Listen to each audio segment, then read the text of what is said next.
예, 저 2021년 외식업 쪽집게 세미나 두 번째 강좌입니다. 자, 안녕하십니까? 저는 외식 전문지 외식경영 김현수 대표입니다. 반갑습니다. 저는 지금도 월 한 40군데 이상 그 새로운 식당들을 계속 발굴해서 다니는데 1년이면 한 500군데 정도 되겠죠. 근데 그 많은 식당을 다니면서 뭐 맛있는 것도 먹고 뭐 분석도 하지만 그 식당들의 어떤 성공 포인트도 있고 또 아니면 숨겨진 요인들을 계속 제가 분석하고 있습니다. 그 많은 식당을 다니다 보니까 어떤 인사이트가 생기냐면 식당들의 어떤 시뮬레이션이나 경우의 수를 많이 보게 됩니다. 그래서 뭐 사실은 저 이번 주에도 아주 좋은 아이템 좋은 걸 발견했었는데 아마 화요일 날입니다. 화요일 날 점심 때 경기도 광명 소화동에 있는 돼지집 두루치기라는 유명한 식당을 제가 방문했습니다. 원래는 뭐 돼지집이라고 알려져 있죠. 근데 이 식당은 제가 10여 년 전에 아주 허름했던 시절에 한번 가봤고 진짜 10여 년 만에 처음 찾아가 봤는데 큰 건물에 본관도 있고 별관도 있고 주차 관리하시는 분이 한 3명 정도 있을 정도로 성업 중이시더라고요. 그 뭐 맛은 뭐 제가 10여 년 전 먹었던 거라서 지금 기억은 잘 안 나지만 뭐 아주 특별한 맛은 아니었었습니다. 근데 중요한 거는 1인분 9,000원, 쪽 2인분이면 18,000원인데 저는 굉장히 만족스러웠었어요. 그 요인이 뭐냐? 뭐 사실은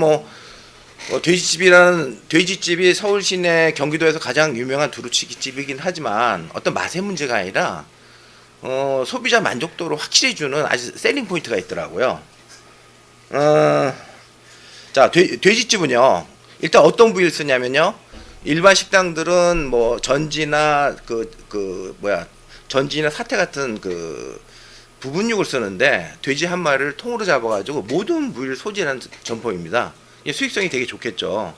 그거를 두루치기라고 칭하지만 사실 김치찌개와 거의 유사한 메뉴거든요. 근데 그 메뉴를 저희가 그 점심에 한 11시 20분 정도 갔을 때 거의 만석이었었어요. 근데 어떤 게 만족도가 있었냐? 반찬도 뭐 몇 가지 뭐 장아찌 종류 있고 몇 가지 특별한 게 없었습니다. 근데 어떤 게 만족도가 있었냐면 결코 솥밥이었습니다. 가마솥밥이요.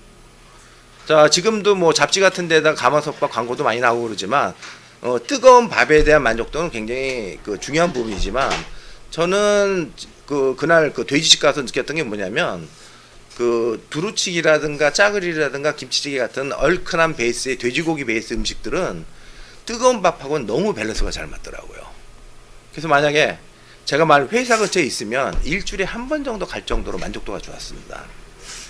그러니까 저는 지금도 보시면 제가 그 이번 달에도 다닌 식당들 보면 유명했던 식당들도 손님이 많이 줄은 경우도 있고 아직도 성업인 식당들이 있지만 아무래도 코로나 여파 때문에 전반적으로 부진한 형편이거든요. 그래서 저는 그 식당 하신 분들한테 벤치마킹을 많이 다니라고는 감히 말씀 못 드리겠어요. 왜냐하면 자기 본업이 바쁘시거든요. 근데 꼭 필요한 데는 다녀야 되겠지만 벤치마킹을 저같이 많이 다니는 사람의 내용을 계속 보시는 게 좋습니다. 또 하나, 저는 여기를 추천드리는 건 아니지만 바로 어제 제가 제주도 서귀포에 있는 제주식 밀면집을 갔었습니다. 근데 제가 이 집을 3번째 방문인데 어저께 다시 한번 느낀 게 뭐냐면 수익성이 너무 좋더라고요. 밀면은 8,000원 받고 수육은 15,000원을 받는데 밀면은 기본적으로 밀가루 냉면에다가 자가저면하고 육수는 멸치 베이스에다가 진한 육수가 아닙니다. 일단 원가가 제가 봐서는 절대로 20%가 넘을 수가 없었고요. 특히 수육 같은 경우는 후지를 갖고 200g에 15,000원을 받더라고요. 그래서 후지가 갖고 있는 퍽퍽함에 문제가 있었지만 워낙 장사가 턴이 잘 되다 보니까 뭐 손님들 중에서 약 반 정도는 수육을 주문합니다. 근데 여러분들 제가 지금 말씀하신 제주식 밀면집을 여러분들한테 추천하고 싶지는 않습니다. 왜 그러냐면 여기는 관광지적인 특성이 있거든요. 그래서 뭐 여러분들이 후지를 갖고 수육을 낸다고 해서 장사가 된다는 보장은 없거든요. 어쨌든 그런 식당들을 이런 식당 저런 식당 계속 보면서 그 가게들의 어떤 숨겨진 요인들이라는 걸 분석을 하는데 물론 아까도 말씀드렸지만 많이 다니시면 좋지만 사실 그럴 여유가 없으시거든요. 그래서 특히 저나 아까 먼저 번에 말한 안강선 대표도 벤치마킹을 많이 다니니까 그런 사람들이 쓴 내용들의 숨은 요소들을 많이 읽으셔야 됩니다. 자, 근데 제가 돼지집에 대해서 조금 더 말씀드리고 싶은 게 뭐냐면 이런 짜글이 두루치기 전문점에서는 어떤 특성이 있냐면요. 일단 두루치기는요. 식사도 되고 안주도 되는 1타 2피 요소가 있습니다. 그래서 보통 두루치기 전문점에 가면 생각보다 반주들을 많이 하시더라고요. 그래서 지금 같은 코로나 시대에 오히려 괜찮은 아이템인 것 같습니다. 두 번째, 사실은 이 돼지집에서 가장 공을 많이 들이는 부분은 딱 하나입니다. 김치를 직접 담그거든요. 그 장사가 잘 되니까 많은 포기를 담글 거예요. 아마 며칠 동안 되게 힘들겠지만 그거를 제외하고는 사실은 이 돼지집에서요. 반찬도 장아찌 외에 특별한 게 없었거든요. 김치 하나의 산도가 되게 중요한 것 같습니다. 그리고 돼지고기는 좋은 거를 잘 구매를 해가지고 통으로 잡아가지고 소진하니까 거기다 뜨거운 솥밥하고 밸런스가 맞으면서 손님들한테 계속 만족도를 높여주는데 저는 이 두루치기 아이템에 대한 강점은 또 어떤 걸 말씀을 드릴 수 있냐면요. 요거는 5년, 10년이 지나도 소비자들이 질리지는 않는 아이템입니다. 저는 아까도 말씀드렸지만 두루집이 돼지집 같은 아이템이 우리 회사 근처에 있다면 일주일에 한 번 갔을 겁니다. 왜? 돌솥밥이 굉장히 많이 작용했습니다. 그래서 여러분들이 두루치기에다가 돌솥밥이라는 아이템이 굉장히 매력 있다고 해서 그렇다고 또 그냥 모방하시면 안 됩니다. 왜 그러냐면 기본적으로 이 돌솥밥 시스템은 점포 사이즈가 솔직히 중형 정도는 돼야지 가능한 아이템을 보고 있어요. 만약에 10평, 15평짜리에서 이런 아이템을 접목했을 경우에는 아마 쳐내기도 되게 어려울 것 같습니다. 그래서 어쨌든 저는 여러분들한테 이런 벤치마킹을 많이 한 사람들 거를 좀 보시고 또 거기가 진짜 괜찮다고 느꼈을 때는 다시 한번 가서 확인 사살할 필요가 있겠죠. 자, 아까 솥밥에 대한 강점은 사실 어떤 부분을 말씀드렸냐면 사실 뜨거운 온도감입니다. 그 온도감이 특히 지금 같은 겨울철에는 상당히 만족도를 주거든요. 저는 오늘 점심에 회사 근처에서 이 강연 때문에 좀 이른 점심을 먹었는데 저희 와이프가 뭘 먹냐고 제가 물어봤더니 바로 어저께 먹은 파스타집을 가자고 그러더라고요. 사실은 우리 같은 중년 남자들이 중년 부부가 파스타로 점심을 해결할 일은 없었지만 왜 저희 와이프가 그 파스타집을 다시 방문하고 싶었냐면 역시 온도감이었습니다. 파스타가 2인분 이상 나오는데 이런 철판 같은데 되게 온도감 있게 나온다고 하더라고요. 그 만족도가 되게 좋았던 것 같습니다. 그러니까 여러분들 외식업을 할 때 뜨거운 온도감이라든가 여름에는 차가운 슬러시 차가움 같은 거에 대한 포인트는 식당 성공에서 되게 중요한 부분입니다. 또 하나 제가 여담입니다. 저는 이제 많은 식당 하신 분들한테 조언을 많이 드리는데요. 조언을 드릴 때 또 거꾸로 제가 말씀드리는 게 뭐냐면 역으로 식당 하신 분들에 대한 조언을 좀 거르라고 표현을 많이 드려요. 왜냐하면 자기 아이템만 보기 때문에 자기 주관적인 판단이 많이 들어가시거든요. 근데 저는 아까도 말씀드렸지만 1년에 약 500군데 정도를 벤치마킹을 다니기 때문에 그 당사자분에 대한 여건에 맞는 주어진 여건이나 역량에 맞는 거를 가끔 조언을 드리거든요. 예를 들면 아직 실현한 건 아닌데 한 가지 조언을 말씀드릴게요. 이것도 역시 솥밥인데 제가 한 달인가 2달 전에 거제도에 냉면 전문점 2개 하시고 또 해물 칼국수 하시고 장사를 굉장히 잘하신 분하고 이제 한번 만난 적이 있었어요. 그래서 카톡을 주고받았었는데 그분이 그날 제가 새로 오픈한 해물 칼국수 집은 가본 적은 없지만 우리 직원들이 가서 취재한 결과 굉장히 만족도가 좋았어요. 거제도라는 바닷가다 보니까 해물에 대한 구매력이 굉장히 좋았던 것 같습니다. 근데 그분한테 자, 아까 벤치마킹은 다니면서 식당을 보는 것도 있지만 또 저는 역으로 요즘에 유튜브를 많이 봅니다.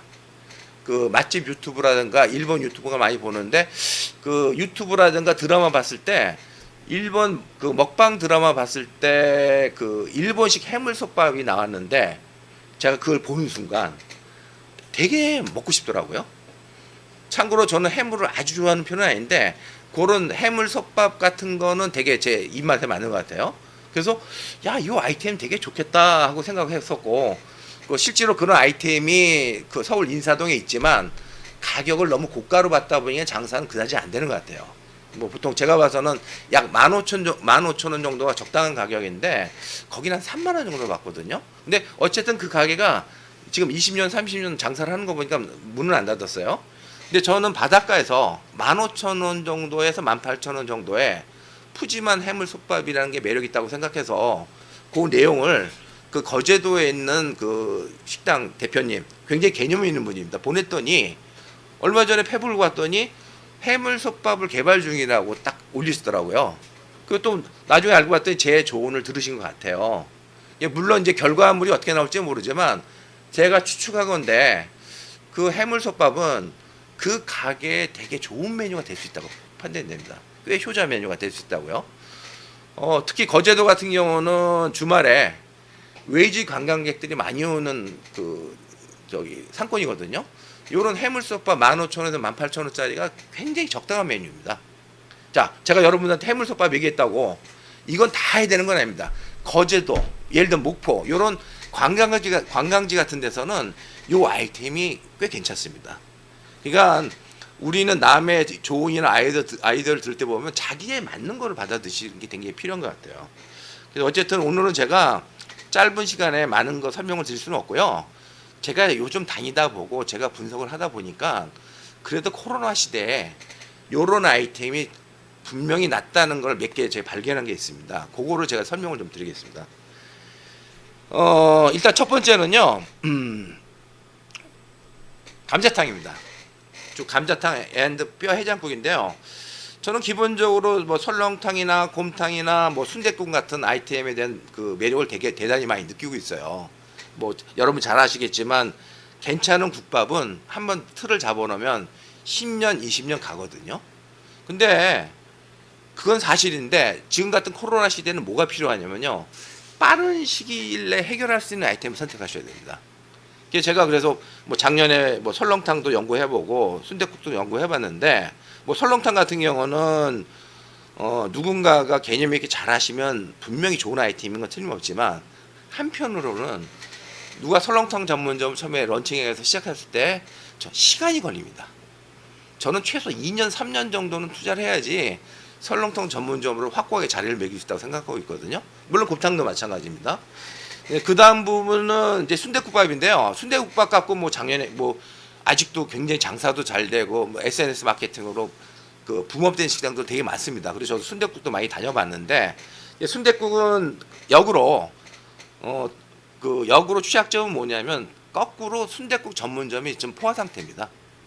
그리고 또 하나 순댓국이라는 거는 제조하는 데서 그 순대에 들어가는 그 부산물이나 내장 같은 거를 완전히 작업해서 받으면 되게 편하겠지만 전반적으로 그 부산물이나 내장 이런 것들이 좋은 메뉴 상품력을 만들었을 때 좀 손이 좀 많이 가는 아이템인 것 같아요. 그래서 제가 어떤 아이템이 좀 더 효과적일까 봤었는데 일단은 저는 감자탕이 괜찮다고 생각했습니다. 그 이유는 뭐냐면 예를 들면 저희 회사가 양재동 삼호물산 인근에 있는데 저 회사 근처에 있는 그 감자탕 전문점이 두 군데가 있는데요. 둘 다 장사가 현재도 잘 되는 편입니다. 자, 감자탕은 뼈로 돼지 등뼈로 활용하는데 여러분 아시지 않습니까? 뼈 해장국하고 감자탕이라는 메뉴는 감자탕의 줄인 게 뼈 해장국이지 않습니까? 그러니까 일단 기본적으로 뼈 해장국이라는 식사 메뉴가 가능합니다. 저희 회사 근처도 감토 감자탕이라는 점포가 하나 있는데 이 가게도 처음에 시작했을 때는 아주 외진데서 한 20평 정도 작은 가게인데 지금 50평짜리로 이사를 갔고요. 또 하나 분점까지 만들었어요. 뭐 상품력은 뭐 준수합니다.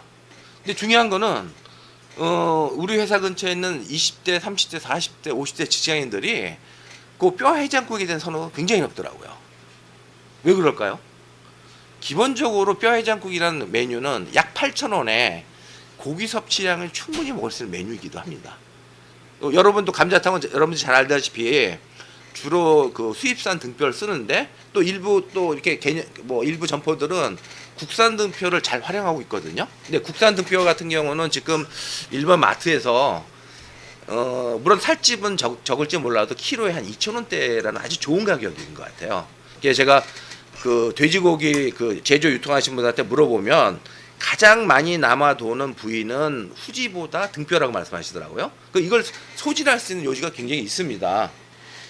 그래가지고 특히 저희가 얼마 전에 뭐 감자탕도 한번 메뉴를 개발해봤는데 감자탕 뼈 해장국 이어진 메뉴에다가 그 등뼈로 매콤한 뼈찜을 만들었는데 이것도 아주 여자분들이 되게 좋아하는 매콤한 술안주가 될 수가 있더라고요. 그리고 또 하나 배달 쪽에서 그 감자탕에 대한 그 품목 조사를 보면 꽤 상위 랭킹에 들어가고 있습니다. 그래서 어쨌든 뭐 저 수입산 등뼈값이 좀 올랐다고 치더라도 그 수입산이든 국내산 등뼈로 활용한 감자탕 같은 경우는 그 현 시점에서 뭐 쉽게 말해서 뭐 주방에서 한 40평 매장에서 두세 명에도 커버할 수 있는 메뉴거든요. 또 실내로 제가 여기서 써놨지만 성남의 모 감자탕이라고 써놨지만 그 상호가 신사골입니다. 신사골 뼈 감자탕이 아마 그럴 텐데 이 가게가 성남 인근에 한 5개, 6개 정도로 가게를 운영하고 있는 걸로 알고 있는데요. 다 오토 매장입니다. 센트럴 키친에서 만들어가지고 그 각 매장마다 돌리는데 약 한 50평에 60평 매장에서 주방에 2명이서 근무하시더라고요. 영업도 그 코로나 전에는 24시간 영업을 했는데 다만 가격을 좀 싸게 받으시는데요. 제가 그 작년인가 재작년에 그 외식 기업한테 의뢰를 받아가지고 몇 군데 감자탕 전문점을 비교해서 브리핑해봤을 때 이 가게 평가가 꽤 괜찮았었습니다. 그래서 여러분들이 만약에 지금 그 업종이 그 여러 가지 딜레마를 겪었을 때 감자탕도 하나의 좋은 추천 아이템이라고 저는 강력히 추천드리고요. 또 하나 아까 국산 등뼈가 많이 남아 돈다고 제가 말씀을 드렸는데 전 소비자 입장을 말씀드리겠습니다. 그 김치찌개 품목에서도 등뼈를 활용했을 경우에는 국물이 맛있는 강점이 있더라고요. 제가 집에서 몇 번 끓여 먹었는데 막상 식당에서는 등뼈를 활용한 김치찌개 파는 집이 그다지 많지 않지만 그 등뼈 김치찌개 강점 중에 하나가 뭐냐면요, 국물이 마시는 김치찌개가 되더라고요. 그래서 계속 숟가락이 가는데 그 김치찌개도 여러분들이 만약 등뼈를 썼을 때 나름대로 차별화될 수 있는 포인트가 있습니다. 그래서 여러분들이 물론 뭐 현장에 있는 업종에서 앞으로 장사가 내일 다르고 다음 달 다르고 좋아질 게 좋지만 만약에 비전이 없을 경우에 저는 감자탕이나 뼈해장국도 하나 좋은 대안이라 추천드리고요. 특히 요건 그 배달 품목으로서 같이 갈 수 있는 1타 2피 아이템입니다. 자, 두 번째로는 제가 잠깐만요. 두 번째는 이제 짬뽕 전문점입니다. 물론 개인적으로 제가 짬뽕 전문점을 프랜차이즈하면서 되게 잘하고 있는 그 대표랑도 친한 부분도 있는데요. 본인이 그 매출에 대해서 되게 자랑을 하길래 제가 시장 조사 한번 해봤어요. 그랬더니 진짜 짬뽕 전문점은 매력 있는 아이템이더라고요. 뭐 예를 들어서 제가 그 양반이 운영하는 전문점이나 다른 브랜드 가게를 몇 번 가봤는데 지금은 이제 코로나 그 확진자 숫자가 이제 300대로 줄었지만 1000명대 단위였을 때도 그 양반이 운영하는 역삼동에 있는 가게를 갔더니 웨이팅이 걸리더라고요. 그리고 또 하나 그 가게도 원래는 코로나 때 영향을 받았는데 오히려 배달 품목을 추가하면서 오히려 매출이 추가된 경향이 있어요. 매출로 약 60평 매장에서 8천 정도를 한다고 그러더라고요. 물론 이 가게는 브랜드가 있습니다. 근데 자, 짬뽕 전문점인데 제가 이거를 컴팩트 중식당으로 줄여드렸는데 왜 이걸 말씀드리냐면요. 제가 그 짬뽕에 대해서 시장 조사를 해봤을 때 어떤 결과를 도출했냐면 보통 지금 장사를 잘하는 이런 짬뽕, 짜장면 중심의 심플하게 간략하게 파는 컴팩트 중식당들은요. 대부분이 장사 잘하고 하셨던 분들이 원래 중식을 하셨던 분이 아닙니다. 아마추어든가 아니면 자기가 개발한 요소가 있어요. 그래서 역으로 화교가 하는 중식당이라든가 아니면 그 기존에 중식당 하셨던 분들은 오히려 짬뽕 메뉴가 좀 약한 편이에요. 원래는 짜장면에 대한 포인트가 많았었거든요. 여러분, 자, 이런 거 말씀드릴게요. 우리나라 소비자들이 그 국수 음식 중에서 가장 많이 먹는 거는 단위 짜장면이거든요. 이걸 데이터로 조사해봤더니 하루에 거의 100만씩이에요. 100만씩 훌쩍 넘습니다. 뭐 거의 150만씩이라는 얘기했지만 제가 100만씩으로 말씀드리는데 요즘 그 중요한 게 뭐냐면 짬뽕이 바싹 추적하고 있습니다. 그리고 또 하나, 짜장면은 보통 일반 중식당에서 많이 받아봤자 7,000원이거든요. 근데 이런 지금 콤팩트한 중식당들은 짬뽕 가격이 보통 9,000원, 만원, 굉장히 제가격을 받고 있습니다. 이게 객단가가 되게 좋죠. 그리고 아까 말한 그런 짬뽕 프랜차이즈가 짬뽕 잘하신 가게를 가서 우리 직원이 그 주방을 가서 관찰해 본 결과 숙련된 조리장들이 아닙니다. 그게 소스를 만들어서 그 경험치가 많지 않는 젊은 인력들이 그 짬뽕을 만들고 있어요. 그러니까 뭐 아시겠지만 중국집에서는 뭐 요리도 몇 시까지 되겠지만 보통 이때 짬뽕 전문점에서는 거의 대부분이 탕수육 하나 정도로 끝내고 있거든요. 그래가지고 어쨌든 요런 짬뽕 전문점에 대해서 한번 추천을 드리는데 저는 이런 것도 비교해보고 싶어요. 뭐 요즘 같은 시기에 칼국수나 국수 아이템도 되게 좋은데 그 뭐 칼국수 갖고도 아주 장사 잘 되는 가게들이 여러 군데가 있지만 똑같은 면 요리라도 칼국수보다 짬뽕이 훨씬 힘이 잘 붙는 것 같아요. 또 하나, 짬뽕 전문점의 매력은 뭐냐면 아까도 제가 말씀드린 감자탕하고 비슷한 얘기입니다. 그 설렁탕이나 곰탕이나 이런 아이템들은 자리를 잡는데 시간이 걸리는데 저는 짬뽕 같은 경우는 누군가가 잘 만들고 그 자리를 선정을 잘하고 소비자에게 만족스러운 음식의 질을 구현할 수 있다 그러면은 저는 뭐 금방 자리 잡을 수 있는 아이템 중에 하나입니다. 근데 뭐 말은 되게 쉽게 하지만 그런 음식이라 그런 컨셉을 만들 수 있는 힘이 있어야 되겠죠. 그래서 짬뽕 전문점을 추천드리고요. 또 하나는 요거는 뭐 대박 아이템은 아닌데요. 그냥 저는 저것도 가볍게 벤치마킹한 게였는데 저희 회사 근처에서 제가 이제 페이스북에서도 제가 벤치마킹을 많이 하고 있거든요. 제가 페이스북을 하는 이유는 남의 정보를 보는 게 되게 큽니다. 그래서 어떤 메뉴를 딱 봤을 때 느끼는 게 있어요. 근데 이제 제가 작년 12월 달인가 살짝 저한테 그 감이 온 아이템이 뭐냐면 규동이었었어요. 일본식 고기덮밥 규동인데 근데 규동이 아주 좋은 아이템이라고 말씀드리기 쉽지는 않아요. 왜 그러냐면 뭐 여러분 아시는지 모르겠지만 예전에 두산이라는 그 큰 기업에서 일본의 요시노야라는 규동 브랜드를 약 20 몇 년 전에 들어왔다가 엄청난 실패를 했던 경험이 있거든요. 우리나라 돈으로 약 3,000원 정도밖에 안 합니다. 지금 한 3,000원? 약 300엔대 정도 하고 있거든요. 근데 그때 그 단가를 못 맞추시더라고요. 근데 그 이후에 시장이 많이 변했던 요소가 뭐가 있었냐면은 90년대 중후반 이후 21세기 들어가지고 우리나라 사람들이 일본 방문 간 관광객 비중이 어마어마하게 늘어났거든요. 저만 해도 일본에 뭐 관광 목적으로 한 50번 이상 갔을 것 같아요. 그래서 그 일본의 그 많은 그 숫자의 그 그 손님들이 일본을 가면서 일본 음식에 대한 그 완충이 돼 버렸거든요. 그리고 또 뭐 특히 젊은 사람들 같은 경우는 일본에 그 놀러 갔을 때 저렴한 규동 전문점도 많이 갔던 것 같아요. 그래서 규동을 다시 한번 제가 생각을 해봤어요. 또 저희는 이제 호천당이라는 일본식 돈가스 전문점을 하다 보니까 메뉴에 대한 유기성이 맞거든요. 그래서 직원들 보고 규동 전문점을 한번 벤치마킹 해봐라. 그래서 이제 받았죠. 제가 또 직접 한번 가봤는데 양재역 근처에 그 프랜차이즈 그 규동 전문점이 있는데 매장 규모는 약 8평 정도 되는데 그 계산도 키오스크로 합니다. 그 자동 발권기 있지 않습니까? 근데 주방에 3명이 계시더라고, 조그만 가게에. 그래서 이제 먹었어요. 먹었는데 제가 일본에서 먹었던 규동 맛하고 많이 근접했어요. 근데 재밌는 거는 규동은 어떻게 보면 되게 쉬운 메뉴인데 지금까지 우리나라에서 규동 메뉴를 일단 고기 선택을 잘못하고 그 메뉴를 잘 못 만드시더라고요. 되게 쉬운 메뉴입니다. 또 일본에서 먹던 규동 맛하고 유사했었어요. 그래서 먹고 딱 나왔는데 그 짧은 시간에 포장하고 배달이 어마어마하더라고요. 그래서 사무실 돌아와서 우리 직원 뭐 또 가보라 그랬습니다. 그날. 우리 직원이 갔던 시간은 12시, 1시 좀 더 바쁜 시간인데 주방에 4명이 됐다고 그러더라고요. 그래서 제가 그래서 호천당에 그 규동이라는 메뉴를 한번 접목해서 한번 지금 팔고 있는데 아직은 많이 안 나가는데 제가 그때 느낀 게 뭐냐면 젊은 사람들 배달품 먹으러 꽤 괜찮더라고요. 근데 이제 아쉽게 그 규동에 쓸 수 있는 부위는 뭐냐면 특히 이제 수입산 그 뭐 우삼겹이죠.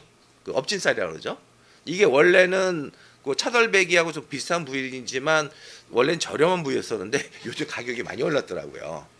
그래서 만약에 여러분들이 작은 매장 같은 경우에는 이런 고기덮밥 같은 경우도 배달 품목을 할 수 있는데, 자, 또 규동의 강점이 뭐가 있냐면요.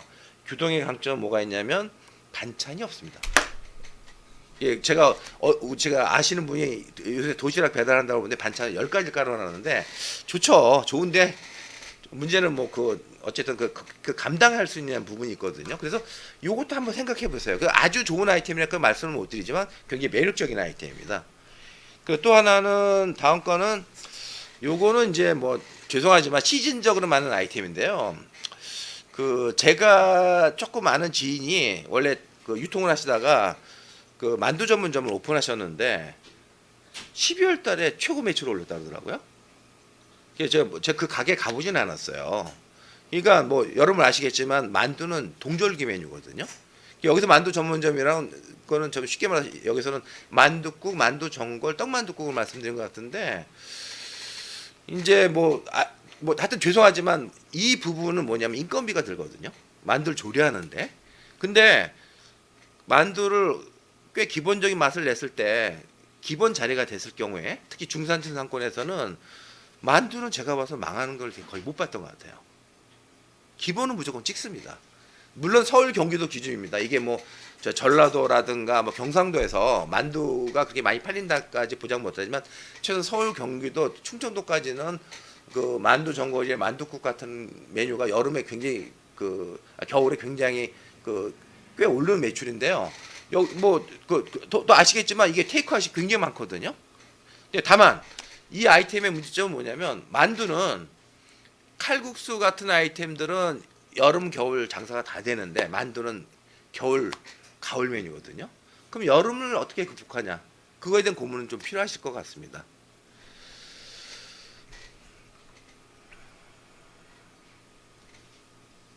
그리고 아까 이제 제가 봐서는 요즘에 이제 특히 제가 주변에 그 창업하신 분 중에 고깃집을 오픈한다고 했을 때 제가 요새 반대로 좀 많이 하는 편이에요. 왜 뭐 저희가 고깃집 같은 경우는 그 개발도 많이 해주고 고깃집 관심이 많지만 그 코로나로 인한 그런 부분이 있는데 일단은 저는 아까도 현재 고깃집에서 이건 아이템의 문제가 아니라 그 고깃집에서 일단은 저는 현재로 선방할 수 있는 방법은 식사 메뉴 활성화입니다. 근데 뭐 이런 부분이 있어요. 얼마 전에 어떤 분이 돼지갈비 전문점을 크게 중형으로 하시는데 거기 가게에다가 곰탕을 하시겠다 그러더라고요. 노 했어요. 그 다음에 또 소머리국밥을 한다 했어. 노. 제가 왜 노 했을까요? 돼지갈비 전문점에서 곰탕이나 소머리국밥은 절대로 안 팔립니다. 절대라는 말은 좀 심하지만 많이 팔아야 10개, 20개입니다. 왜 그러냐면 곰탕이나 곰탕이나 소머리국밥은 전문점에서 먹는 메뉴거든요. 또 아울러 삼겹살집에서 같은 돼지고기 베이스로 순댓국이나 돼지국밥을 판다? 별로 안 팔릴 겁니다. 왜? 도초에 돼지국밥이나 순댓국밥이 널려 있거든요. 그래서 저는 보통 보면 이런 고깃집에서 지금 점심 메뉴에 대한 굉장히 고전을 하고 계시는데 얼마 전에 이제 일산에서 업종을 바꾼 김상간이라는 가게가 지금 숯불구이하고요.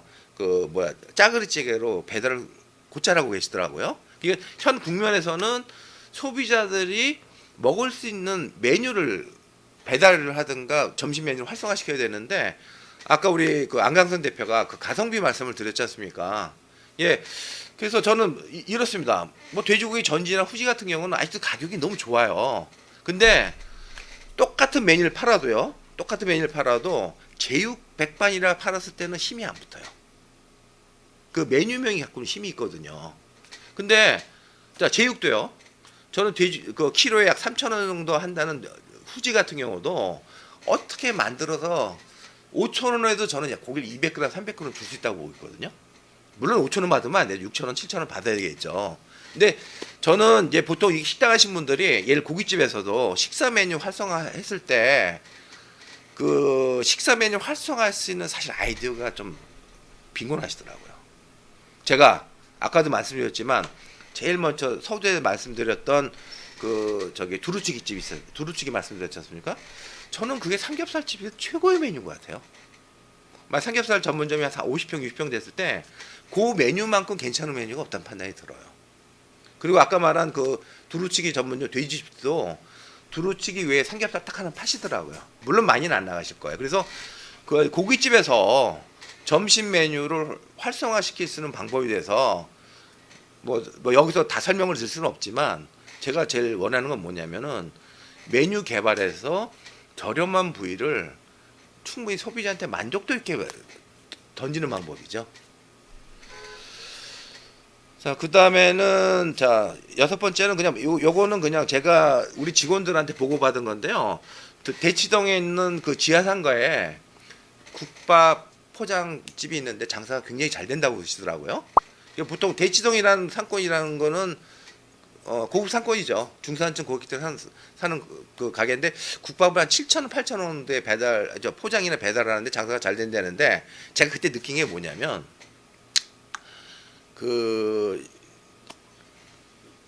우리가 외식업계에서 지금 음식은 지금 상향 평준화가 됐다고 말씀드리는데 저는 그게 팩트가 아니라고 있어요.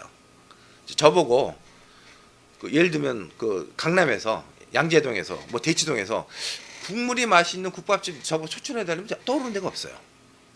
떠오르는 데가 없어요. 그래서 소비자들도 심지어는 뭐냐면 집에서 국물을 먹고자 하는 소비자들도요.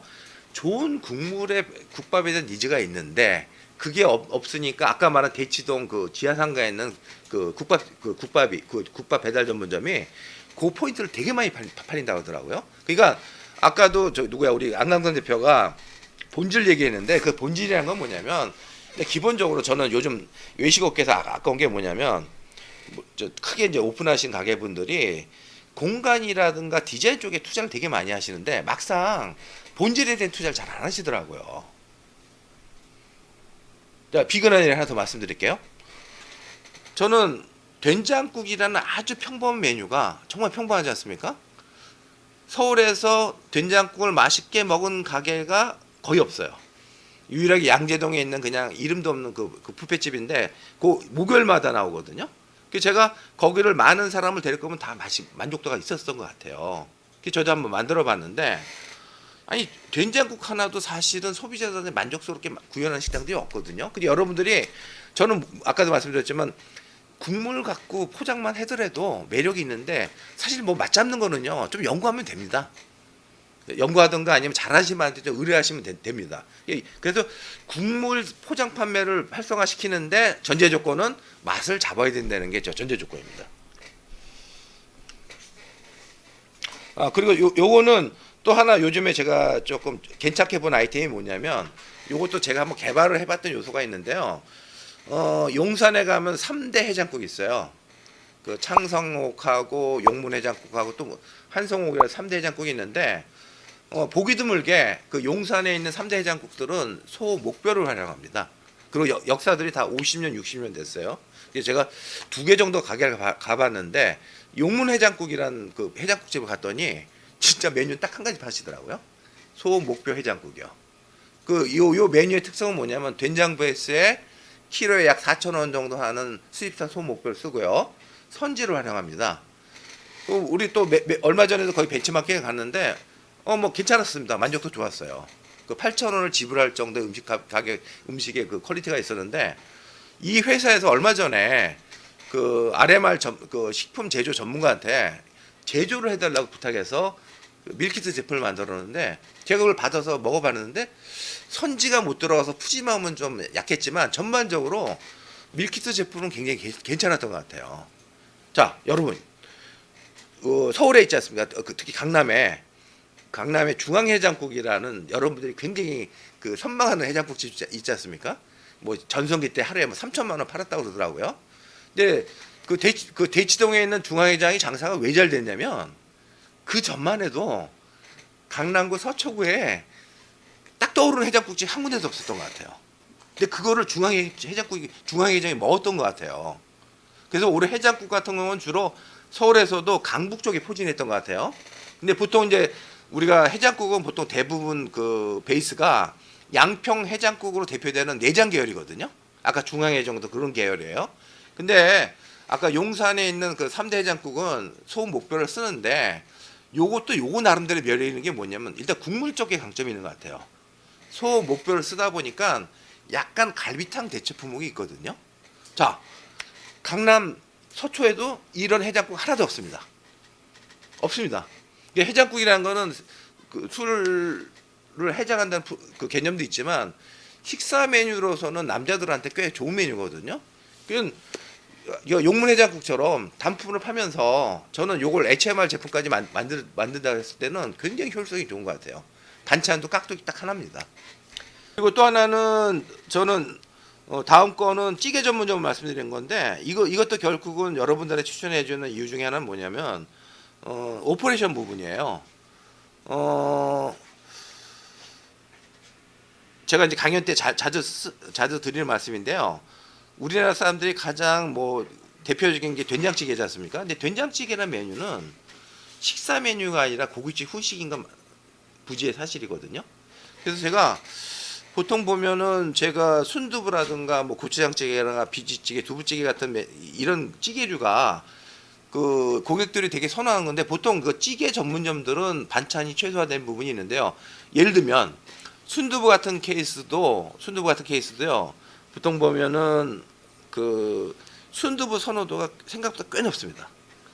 저기 뭐야 뭐 지방에서도 그럴지 모르지만 근데 순두부는 되게 좋은 찌개인데 문제는 뭐냐면 보통 우리가 그 식당에서 쓰는 순두부가 그 비닐 제품 쓰지 않습니까? 근데 그게 밀도가 낮거든요. 근데 그 정도도 맛있게 만들면 되게 좋아하시더라고요.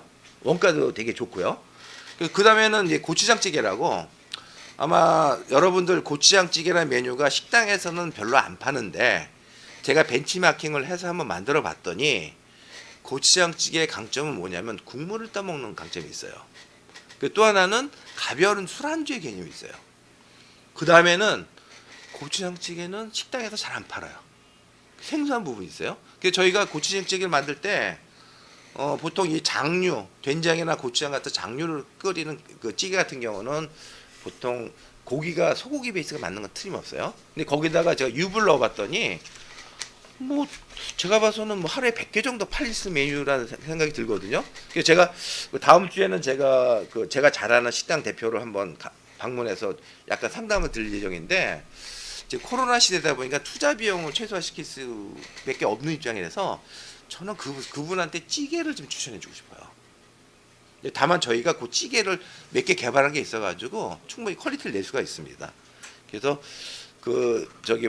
뭐 여러분 잘 아시겠지만 백채 김치찌개라는 김치찌개 체인점도 200개 이상 나갈 정도로 굉장히 점핑을 했었거든요. 근데 거꾸로 김치찌개는 어디나 다 팔기 때문에 순두부, 고추장찌개, 뭐 비지찌개 이런 두부찌개 같은 품목을 묶어서 파는 게 되게 좋을 것 같고요. 또 하나는 제가 여러분한테 팁을 하나 더 드리면요. 강원도 어디더라 그 태백에 가면 고갈두라는 가게, 고갈두, 고등어 갈치 두부란 뜻이거든요. 고등어찌개, 갈치찌개, 두부찌개 전문점인데 뭐 음식 맛은 거기도 뭐 무난한 정도입니다. 근데 그 어디더라 거기 그 외진 그 태백이라는 외진 동네에서도 외진데인데도 불구하고 장사는 기본 이상 하는 게 뭐냐면 모든 찌개를 뚝배기로 가열해서 나오더라고요. 바글바글해서 나오거든요. 소비자들이 역시 온도감이 있는 음식은 되게 좋아하는 것 같아요. 질의응답 받겠습니다. 뭐 가장 맛있던 국밥이라고 그러면 이제 제가 소고기 베이스로 말씀드리면요. 역시 뭐 나주곰탕이죠. 하얀 집하고요. 또 하나는 안동의 오기야 식당이라고 육개장 맛있는 국밥집이 있는데 보통 이렇게 소고기 베이스로 맛있는 국밥집의 특징이 하나 있는 게 뭐냐면 국물도 중요하지만요. 건더기 베이스가 좋아야 됩니다. 건더기도 맛있어야 됩니다. 소비자들이 그런 국밥집을 좀 선호하고 있습니다.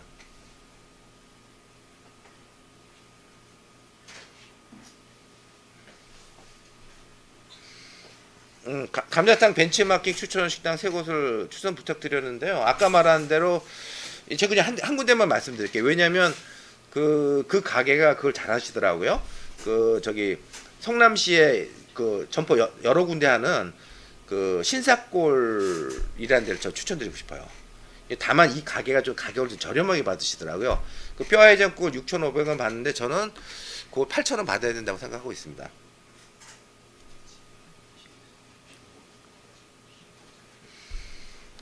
그 제가 가장 좋게 보는 아이템 하나만 뽑아달라고 말씀드렸는데 오늘 설명한 것 중에서 저는 감자탕 전문점하고 그 컴팩트 중식당, 저 짬뽕 전문점이 현재로서 가장 좋은 아이템으로 판단되고 있습니다. 배달도 되고요.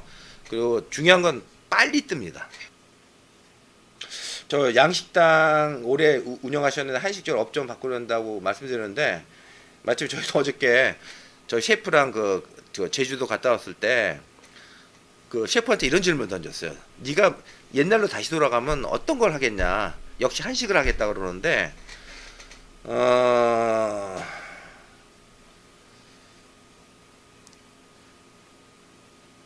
그래도 그런 거 있습니다. 이건 다른 부분인데요. 한때 정말로 한국에서 유행했던 그 숙성 삼겹살 아시죠? 3.5cm 삼겹살이요. 그 처음에 출발은 마찬들 왕소금구이인데 마찬들이 처음에 그 아주 폭발적으로 썼죠. 마찬들, 뭐 화포식당, 육종식당 같은 그 브랜드들인데요. 그 마찬들이 고기를 굽는 방식은 기본적으로 스테이크 방식입니다. 그 마찬들 대표가 서양 요리를 했기 때문에 그거를 절묘하게 콜라보를 붙였던 것 같아요. 그러니까 양식에서 써먹었던 요소는 쓸 수 있는 게 분명히 저는 있다고 보고 있습니다.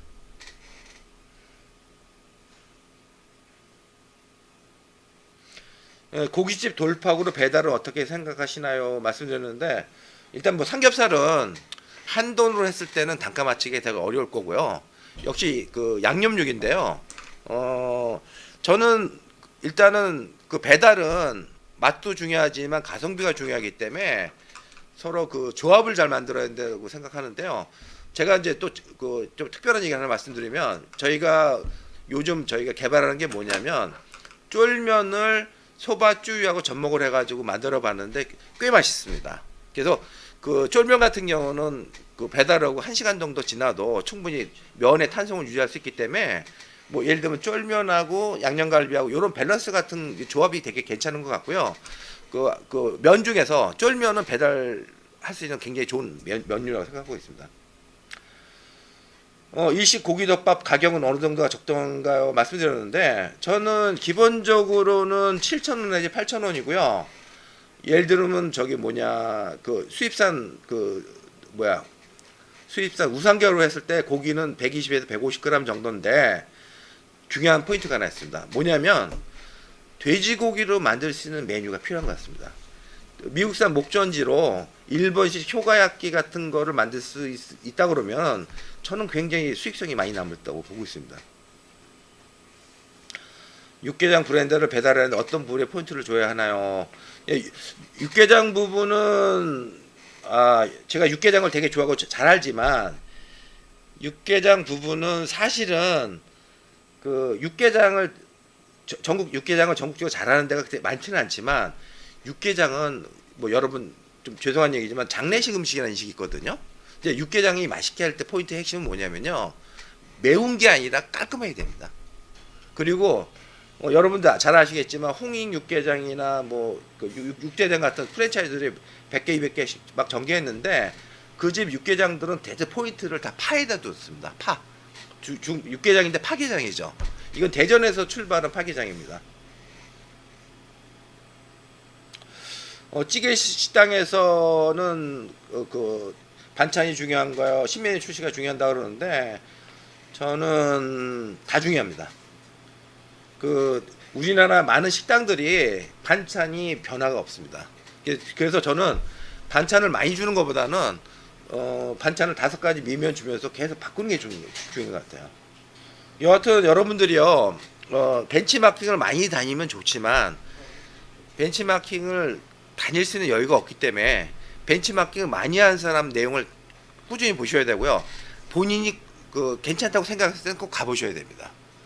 왜냐하면 사실은 저는 페이스북에서 그 많은 내용들을 보지만 실제로 갔을 때 아닌 경우가 상당히 많아요. 서로 자기 지인 식당들을 올리다 보니까 그 사실은 솔직히 안 어울리는 경우가 있거든요. 근데 본인이 가봐가지고 솔직히 느끼는 걸 포인트를 봐야 됩니다. 제가 아까도 처음에 말씀드린 그 돼지집 그 두루치리라는 가게는요 가마솥밥이 정말 가게를 점핑시킨 것 같아요. 정말 신의 한 수였던 것 같습니다. 여러분들 그런 신의 한 수를 충분히 보실 수 있을 겁니다. 예, 그 저기 뭐야 그 소아리 거기에 소아리라고 그랬구나. 소아린 그 돼지집에서는 제가 아까 말씀드렸지만 여러분들이 만약 삼겹살 전문점 했을 때는 돼지집의 그 두루치기는 필연적으로 벤치마킹 요소입니다. 마지막으로 아까도 제가 말씀드렸지만 그 외식업계에서는 저 음식들이 상향 평준화됐다고 말씀드렸지만 절대로 팩트가 아닙니다. 제가 1년에 500군데 식당을 다니지만 500군데 중에 진짜 만족스럽게 하는 거는 저는 5%도 안 됩니다. 여러분들은 일단 자기 자신을 알아야 된다는 게 저는 솔직히 말씀드리고 있습니다. 손님들이 안 왔을 때는 분명히 이유가 있습니다.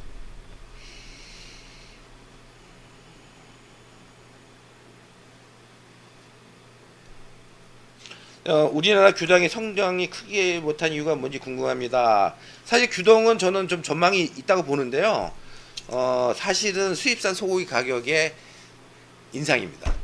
그 우상겹이 키로에 7,000원, 8,000원 된다 그러면 저는 굉장히 활성화될 수 있는데 지금 최소 10,000원 넘는 걸로 알고 있거든요. 그러니까 아까도 말씀드렸지만 일본식 고기덮밥을 했을 때도 돼지고기를 활용할 수 있는 거 투톱으로 가셔야 됩니다. 자, 5분 후에 3교시 하는데 그 배달 진짜 전문가시니까 많은 기대 부탁드리겠습니다. 감사합니다. 우리 가게 매출 조회, 오늘 입금액 편하게 할 수 없나? 사장님 안심 경영팩 카드 매출 조회로 해보세요. 카드 조회는 물론 누락 조회, 오늘 입금액 알림까지 카드 매출 조회로 해결하세요. 사장님 안심 경영팩 클릭 한 번이면 가게 운영이 편해집니다. 우리 가게 어디서나 검색되면 좋겠다. 사장님 안심 경영팩 매장 위치 홍보로 등록하세요. 한 번 신청해 주요 지도와 내비게이션 20곳 최대 2천만 고객에게 노출. 매장 위치 홍보로 편하게 등록하세요. 사장님 안심 경영팩 클릭 한 번이면 가게 운영이 편해집니다. 우리 가게 알바 관리 누가 대신 안 해주나? 사장님 안심 경영팩 알바 관리가 해드려요. 출퇴근 체크, 급여 계산, 일정 관리까지 알바 관리로 편하게 해보세요. 사장님 안심 경영팩 클릭 한 번이면 가게 운영이 편해집니다. 갑자기 그만둔 알바 빨리 어디서 구하지? 사장님 안심 경영팩 알바 구인으로 구하세요. 넘버원 알바 구인 포털에 최상단 노출, 동시에 3건 등록, 알바 구인 서비스로 빠르게 구하세요. 사장님 안심 경영팩 클릭 한 번이면 가게 운영이 편해집니다. 사장님 안심 경영팩 전용 앱으로 이용하세요.